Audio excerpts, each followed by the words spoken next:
You're tuned in to Ask the Master Auto Technician. Car questions? Get answers right now. Call 850-763-0555. James Auto Center, we fix it right, guaranteed. Beep, beep, beep, beep, yeah. All right, welcome back to our show. I have Stephen Lange calling all the way from Powder Springs, Georgia. How is it up there in Powder Springs, Georgia, Stephen? It's surprisingly almost cold out here. We have it in the, it's kind of like 63, 65 degrees, so you almost get that slight winter chill that makes you remember that, hey, you're not in the north anymore, thankfully. You don't have to suffer as much. Oh, humanity, 63 degrees. Down here in Florida, we'd be bringing out our parkas and our fur coats and our mucklucks. And if it drops below 60, it's a national disaster down here. So it's actually getting a little cooler. That's a good sign, I guess, because this is August and it's still hot. And it's going to stay hot for it'll probably stay hot for another month or so, and then it'll start, Indian summers here. But we were talking yesterday, or mentioned about cars that you shouldn't buy new, and possibly cars you shouldn't ever think about buying used. Do you have any suggestions, tricks out there for people who are looking for new cars as well as used cars? Well, I'll put it to you this way. The more European it is, the more expensive it is, the more it's going to cost you in the long term for the most part. That's true. If you buy something that is British, such as a Jaguar or Land Rover, you're definitely going to be paying in pounds as time goes on. The Jaguar S-Type has absolutely terrible reliability. I mean, type of reliability that makes you have to pay close to four figures every single year to keep one of those up. Whoa. And the same is true with most Land Rovers, too. Well, I know they're not cheap to work on. I have a Land Rover right now, and every light came on the dash. He wants me to fix it. I said, sure, I'll fix it, but what kind of credit card do you have first, sir? No, but they get rather expensive. They do get expensive. Just the parts are expensive for them, just to be able to get the parts. And then a lot of them have to be married to the car with a programming. You have to actually, marry them to the car. And that's another hard thing. A lot of shops don't have that equipment to do it. So Jaguar S is not a good car to buy. What about Volvo out there? I mean, they're very dependable cars as far as safety. But what about as far as maintenance and wanting to buy a used one? Well, there's a few different things in regards to Volvos. Volvos used to be the anvils of durability. They weren't known to be reliable always, but they'd be the type of vehicle you would typically throw about $500, $700 a year, and it would stay on the road for a very long period of time. And if you lived up in the snow belt, those vehicles were fantastic because in Sweden, those vehicles were designed to last over 15 years back in the day. And very few vehicles during the 70s and 80s could withstand 15 Nordic winters where, out there the rust factor is enormous. Yes, that's that's where they built a lot of their reputation for long-term durability. However, the newer Volvos that have been produced are unfortunately very fragile in terms of electronics. We like to say in the auction business that the check engine lights come standard on Volvos. The MIL light, the money indicator light, comes on quite often on a Volvo from the factory, it seems like. Exactly. And especially if you live in an emissions county, here in Atlanta, there are about 14 different counties that are emissions counties. And you cannot pass an emissions if your check engine light is on. And that's one ingredient in the recipe. The other ingredient is the fact that Volvo, like a lot of manufacturers at that time, said that their transmission fluids lasted forever. Yeah. They don't change them. Yeah. I hear that every day. As a matter of fact, we talked to Volvo yesterday about this. We have an S40 that needs a transmission service. And we asked him, I said, the Volvo fluid, do y'all have it? And they said, yeah, we got it, but we don't use it on these Volvos. And I said, why not? And he says, what we do is it's too expensive. We use like Mobil 1 full synthetic, but we exchange all of the fluid, and that way it works. But we don't use the Volvo fluid. We just use Mobil 1. And he said, but you've got to have a machine to exchange it. And I said, well, how come they say it's lifetime? And he says, it's lifetime to get it through warranty. After warranty, if you don't change that fluid every 40 to 60,000 miles, you're going to buy another transmission. I went, wow, that's pretty drastic. So what have you found out about Volvo transmissions and their fluid? Well, the strange thing is, with Volvo transmissions, first of all, the transmissions were designed by a company called Eisen, which actually builds millions of transmissions all over the world. Okay. They're experienced with what they do, and they even put the transmissions in the Toyota Camry, the early 2000s Nissan Maxima, and those are durable transmissions for those vehicles, specifically because they have transmission fluid changes that are part of the maintenance schedule for those vehicles. Right. That's what it is. Now, Volvo doesn't put it on there probably for EPA reasons, where they get green credits. Because I know that's what Mark Charlotte was telling me. They make the intervals longer between maintenance, where they get green credits from the government, so they can apply those green credits to cars that aren't so emission friendly. And maybe that's the reason they do that. I have no idea. That's one main ingredient. The other part of it is the fact that back in the day, low cost of ownership was a big deal. And if Volvo could say that, hey, you know what, you buy a Volvo, you don't have to do much of anything to it. By the way, Edmunds, we'd love to get an award for this. Guess what? There was an opportunity for it. And they weren't the only manufacturers that went down that route. But in the end, they were the ones who had the most fragile powertrain issues. Okay. So Volvo had the most fragile powertrain issues out there? I had no idea that. I know we have problems with Volvos mainly with motor mounts, wheel bearings, struts, shocks, timing belts, powertrain stuff like you're talking about. But we get them in here all the time, and a lot of people don't like working on them. I guess because that dadgum check engine light always likes to come on every time you turn around on these things. So what's another car out there that might not be a good car to buy used? Well, let's go to the cheap side of the world. And in the cheap side of the world, we have this one company called Suzuki that pretty much sold two different types of vehicles. First, there were the types of vehicles that they built themselves, and they marketed themselves, and they sold themselves. And those vehicles, surprisingly, tended to be pretty reliable. The Suzuki Vitara, the Grand Vitara, the XL7, the Suzuki Sidekick. Those actually were fairly durable vehicles. However, if Suzuki had the misfortune of working with a company that will probably be remembered as the very worst manufacturer to sell vehicles in the United States at the time, Daewoo. And with Daewoo, they also sold the Suzuki Verona, the Suzuki Forenza, the Suzuki Reno, vehicles that really should have never been produced anywhere on planet Earth. And I think that all has a lot to do with the timing belt issues breaking on those bad boys.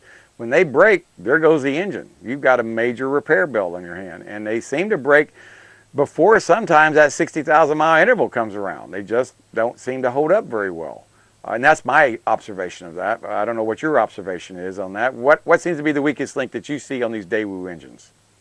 Well, I'm looking right now at the long-term quality index that I co-developed with another fellow that has about 1.2 million data samples of traders from all over the country. And by a stroke of luck, we have 1,436 Suzuki Forenzas in the system right now.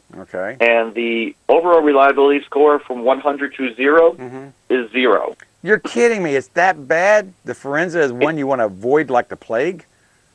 It is, as a measure of nearly 40 subcompact models that were sold in the United States, the Suzuki Forenza is 40th. Whoa.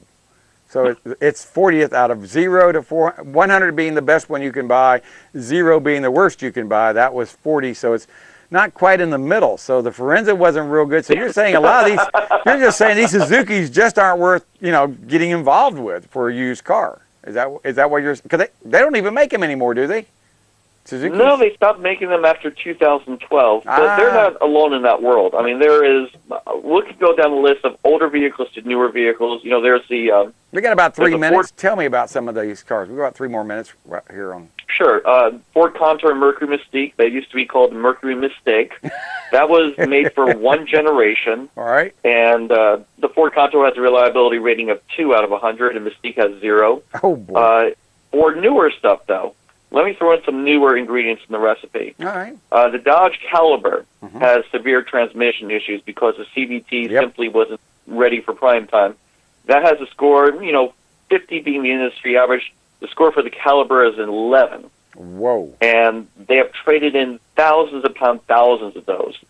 Also, if you're looking, at a little bit more towards a more upscale type of vehicle, unfortunately, a lot of people target Volkswagen. And the Volkswagen Jetta, the Volkswagen Beetle, the Volkswagen Cabrio, all of those have abysmal reliability. However, if you're among the rare 5 to 10% that gets a 5-speed, along with either the 2.0 liter that, it's not a turbocharged engine, right, or you get the turbo diesel engine, you may be able to get a pretty reliable and durable vehicle. But you more or less in this market, that is the United States, you have to hit them where they ain't, which is very hard to do. And that is that was the Volkswagen, right? I'm making sure you're talking about, which Volkswagen were you talking about on the 2-liter non-turbo? The Volkswagen Beetle. The Beetle scored only 11 out of 100. Jetta is only 17 out of 100. To give you a grasp of how bad that is, you remember the Kia Sophia? Yeah, I remember that one. It outplayed that. The Volkswagen Jetta was worse. The Volkswagen Beetle was worse by a magnitude of about 100%. I hated my Sophia I had. That thing vibrated all over the place. I could never stop the engine vibration no matter how many motor mounts I put on there. Phew, I had no idea the Volkswagen was that bad compared to the Kia Sophia, because at one time Kia used to be the very bottom of all cars out there. Now they've moved up the ladder to where they're very, very dependable in my viewpoint. What about your viewpoint on Kias? I think Kia's moved up quite a bit. I'll give you an example. In that same category, out of 40 vehicles, the Kia Soul is now 7th. Wow. It outranks the Honda Civic. That's It impressive. outranks the Chevy Prism, the Honda Prelude. Wow. It actually has established its own merit and foundation in our business. I think that Kia does have some issues with direct injection engines, but overall, if you do what you're supposed to do in terms of maintenance on them, you're actually going to be better off than most people. Stephen, that is exactly right. On anyone that owns a direct injection engine, I do recommend about every other oil change using what we call intake valve cleaner. It's good preventive maintenance. You can buy a can of it at the parts store for around less than $15. Follow the instructions on it. It's so easy, even a caveman can do it. And just do it, follow the instructions, but I like for them to sit all night long. If you let them sit all night long and fire the thing up the next morning and drive it, you don't have those intermittent misfires and drivability problems that come up on direct injection engines, and they're pretty darn good. Stephen, thank you so much for being on here. I look forward to next week. What are you going to talk about next week? Any ideas? I mean, we talked about ugly cars and not so dependable cars and bad scoring. What are we going to talk about next week on cars? Well, let's talk about Tesla, and let's talk about Mercedes and BMW and all those wonderful manufacturers you can look forward to having more or less afford your yacht payment in the coming years. Yeah, I was going to buy a Tesla S or run for office, but running for office took away me wanting to buy a Tesla. But you're telling me I probably came out better not buying a Tesla S is what I think you were telling me. Stephen, we'll talk to you next week. Thank you so much, everybody. We'll talk to you all tomorrow morning. Bye-bye, bright and early. James Auto Center, we fix it right, guaranteed. Beep, beep, beep, beep, beep, beep, beep, yeah! Hey, this is James Morris, owner of James Auto Center. I want to thank the people of Bay County for supporting me, James Morris, and my business, James Auto Center, for the past 36 years. I'm looking forward to serving Bay County for many more years. Beep, beep, beep, beep, yeah! Get the good stuff.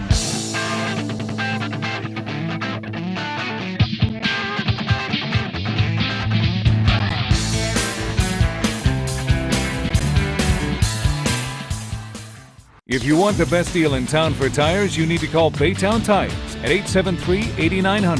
Hanson and the guys at Baytown Tires take pride in serving Panama City for over 20 years. Baytown Tires on Highway 98 in St. Andrews. All service work backed by a nationwide warranty. Part of what I'd like to let you know is what we do and how we work our system. Basically, we've got about 700 stocking dealers scattered around the 15 counties here in the Big Bend area of the state. I run a fleet of trucks, vans, and what we call hotshot vehicles to deliver to our dealers quickly so they can help service you as fast and efficiently as they can. Provide timely and efficient service, and we're there to take care of our dealers, who in turn can take care of their customers. Thank you. Scout is going through a stage. She loves to flush her toys down the toilet. So when the toilet backed up, my mom said, call Mr. Reuter Plumbing. They were courteous and professional and did a great job.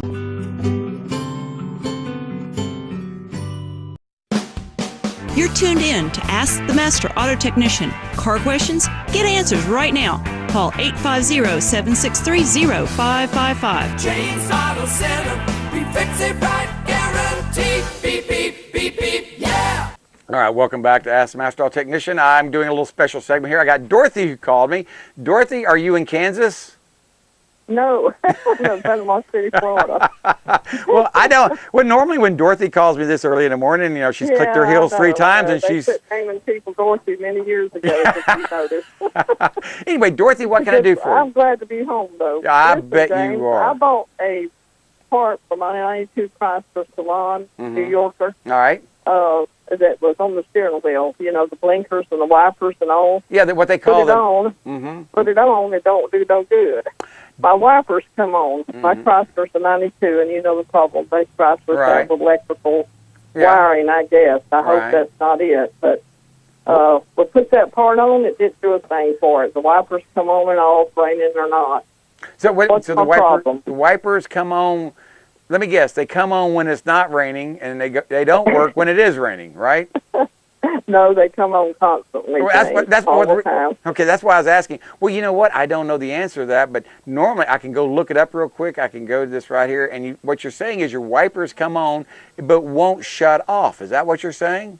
They come on and off constantly now. They come off and on. You'll be driving down the road, and they'll just come on by themselves, and then you have to, what do you do to get them to go off? Nothing. You can't do. About every 20 seconds they come on. Wow. About every 20 seconds. All right, let me look this up, because you say it's a 92, so I'm sure someone is it a 91 or 92? 92 Chrysler New Yorker Salon. All right, hang on. Let me look this up. 92 Chrysler. New Yorker. New Yorker. Hang on. I'm looking it up on my computer. Sometimes I hit the wrong button. Too early in the morning, sometimes I hit these buttons, but my eyes don't focus. And you caught it a New Yorker Salon. There it is right there. And you got a 3.3 engine in it, or do you have, yep, that's all. 3.3, I think. Yep, that's all. 3.3 engine. That's all. Yeah, 3.3 V6. All you got. Let me collect right here. And what I'm going to put down, I'm going to type in one word, keyword, wiper. And let's see what comes up. Wipers. Wipers. Let's put wipers. Let's see what happens. Let's pull that up, see if someone's run across wipers. One mechanic that I used, he said that there might be a fuse that they could disconnect, but you can't replace or buy those fuses and put in new ones. That's probably it. Let's see. Washers are running all the time. Wipers are running all the time. It's what they're talking about here. Unplug the wiper switch. Okay, let's see. The windshield wipers and washer pump will not turn off. Intermittently, the speedometer is erratic. One of the things, but they're talking about washers are running all the time and the wipers are running all the time. They say, here's the test for it. I'm going to see, let me read this and maybe I can come up with an idea to help you out here. It says, unplug the wiper switch assembly. If the washer stops spraying and the wiper stops spraying, the switch is bad, replace it. And 2, if the washers are still running with the switch unplugged, then try unplugging the body control module. If they stop, it's the BCM or the BCM wiring problem. That's the other thing. The body control module on this controls that, and that's a very common problem on these cars is body control modules. They fail, and you can get them from salvage yards, and they'll go back in it, or you can take that body control module and send it off and replace it. There's actually companies out there that rebuild these things, take care of they fix them again.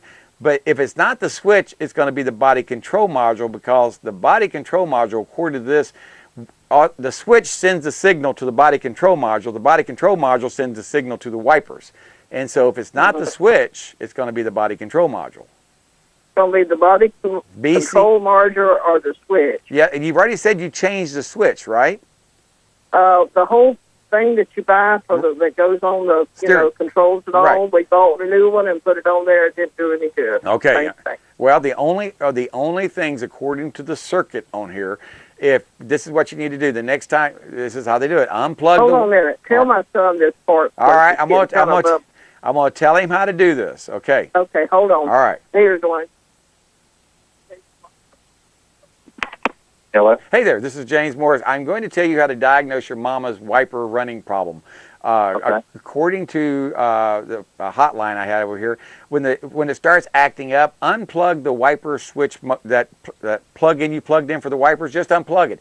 If everything stops acting funky, then your switch, that new switch you got, is defective. If you unplug it and it still continues to do what you're talking about, you need to go find the body control module. And I don't know where that's at on the car, but you need to find that and Is that about the size of a relay? No, the body control module is normally about the size. It's usually about 2 inches thick, about 7 inches wide, and about 10 inches long on this model car. They look like they're a computer.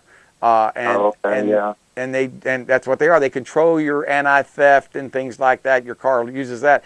But if it does do that, unplug the body control module. If the wipers stop going back and forth and all that, it's your body control module's defective, and it can be replaced or it can be repaired. Yeah. But that's what I'm suspecting it's going to be. So that's what I want y'all to do. Just unplug the wiper switch first on the steering column, and then if it still continues to run, find out where the body control module is, unplug that, and if you unplug that, of course, it stops, congratulations. Either you got a wiring problem where the wires are touching, where maybe a rat has chewed through them, which I kind of doubt, or the body control module is defective, and I'm betting that's your problem, is your body control module. And, like I said, but most people tell me it's a switch. I've got several people on here, they ended up changing the switch and it fixed it. So please unplug that switch first when they're acting up, because you could have gotten a defective brand new switch. I've seen that happen. Got one yesterday on a neutral safety switch for a 95 Ford. Same problem. It wouldn't work where it was supposed to work. Yeah, when we bought the switch at a local auto parts store, you could tell someone had bought it, brought it back, because, the box wasn't ripped real bad, but you can tell it had greasy fingerprints on it. Yep. Possibly somebody bought it and installed it, burned it up, sent it back, there's no telling. But, it looks new, but you really, for electrical, you think it by look. Right. Didn't smell burn or nothing, but I don't know yet. Well, when the smoke gets out of the box, sometimes it's hard to tell on those things. But what I'm going to tell you is this: when it acts up, have your steering column where you can get to the wiring, pull the covers off. When it starts acting up, doing that sweeping, just reach up there and unplug it. If you unplug it and the wipers stop sweeping, congratulations, you found your problem. It's the wiper switch.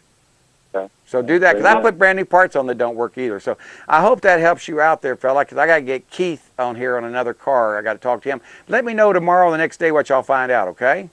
I sure will. Thank you, sir. You're very, very welcome. I got Keith with a 2006 Accent. Hyundai makes Accent, I believe. What's your question about your Hyundai? Hello. First off, Mr. Morris, I'd like to say I appreciate what you've done for these people and how long you've been here doing it. Well, thank you. It was a long, long time ago. You stopped a bunch of searching for me on a little Dodge 2.2. I have my father's 2006 Hyundai Accent, and I have a little reader, a little launcher, code reader, and clear stuff. Right.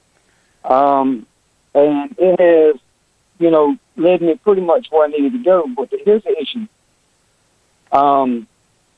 The car sitting dead still is perfectly fine. Reverse is fine. When I put it in drive, there's a vibration through the whole car. Correct. Now, I went straight to motor mounts right off the bat. This is not fixing the problem. Right. And also, when you're driving, you down the road or whatever, the idle speed will pick up on its own.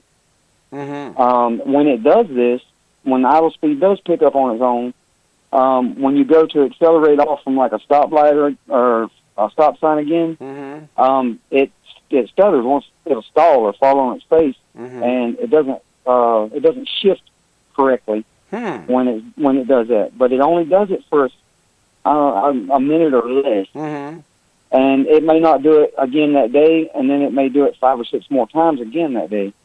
I've replaced the IAC motor and the throttle position sensor, and I guess that's a ambient air temperature sensor right in front of the air log there. Yes, there is. That's true. That's true. But I've come my wits in on it. I've replaced the pieces one at a time, replaced them all at the same time, which I shouldn't have done to start with, but Let me ask you, is there a check engine light coming on this car? Yes, sir, it does. Do you know what code is being turned on? What code it says? Yeah, it was on my little reader. Yeah. It was throwing me a evap. Yeah. Like a PO446. I guess low sensor thing, and then I have a temperature coolant. I guess there's two temperature coolant sensors. I think one runs the fans and the other one runs for the computer. Okay, wait a minute. You got a code in there for like a PO128? Yes, sir. A PO128 tells me the car is not getting hot enough. And that's a common problem. If you got one that's not getting hot enough, that will change your idle speed because it thinks the car is too cold and it picks up the RPMs to get the car warmed up. I've seen that happen where a thermostat will, someday it works great and next day it doesn't work worth a flip. But those codes can cause a PO128, like a thermostat not working correctly where it stays open too long, will cause idle speeds to change too. The other things, I really don't know what's going on till I can drive one and get a scanner. Here's what I'm going to offer for you, and this costs absolutely nothing but 15 minutes of your time. Let me know you're coming over here. Call my service writers and say, hey, I got a problem. I want James to go for a ride with me. This is what I'll do for you, and it won't cost you anything. I'll grab my scanner, my factory scanner, and you and I will go for a ride. I can tell in 5 minutes if your car is running too rich, too lean, or too hot, or too cold. And then very easily, I can do that. Then I can see what this car is doing. And then I'll be able to go to my computer database that I have right in front of me right here that I pay some outrageous amount of money for every year. And it'll be able to tell me what direction I need to go in. It'll tell me what tests I need to do. But so far, listening to you, you've already put $200 or $300 worth of parts in this thing and have accomplished nothing. Yeah, absolutely. Other than spend your money. Why don't we come by here? Let's go for a ride. I'll tell you what I think it's going to take to figure out what your problem is. And then you can say, nope, I'll take care of it myself. Or you go ahead and figure it out for me, and I'll give you that option. If you want us to fix it, we'll even loan you a car to drive where you're not out of transportation while we diagnose and repair your car. Right on. That's awesome. It was what we do. We sell service at James Auto Center. We don't sell... You always... Go ahead. You guys always have, Mr. Morris. And you know what? I'll take you up on that. Probably here closer to the end of the week. That's fine. But just call first. Just call first. I'd let people know you're going to be coming down because I'm not always here. I have a lot of things I'm trying to do during this campaign season, going from point A to point B. And I'm not always here at the shop, but I have a good staff here that's always here. And if I'm not here, there's someone that's capable of hooking your car up and going for a ride with you and telling you what areas we need to look at. But I got a feeling it's not as serious as you think it is. I think it's something very, very simple. And it is. It's something I'm overlooking. Yes, it is. Sometimes you get caught in the forest and you can't see the forest calls the trees. Absolutely. Absolutely. Mr. Morris, I appreciate it, man. And, keep up the good work. All right. Thank you. And you've been around here a long time as far as I can remember. And I've never gotten any bad advice from you. Well, thank you so much. I hope I can continue to give good advice to people out there. All right. Y'all be good. I'll talk to y'all later now. This is James Morris. We'll see you all tomorrow morning. Bye-bye now. Beep, beep, beep, yeah! Hey, this is James Morris, owner of James Auto Center. I want to thank the people of Bay County for supporting me, James Morris, and my business, James Auto Center, for the past 36 years. I'm looking forward to serving Bay County for many more years. Beep, beep, beep, beep, yeah!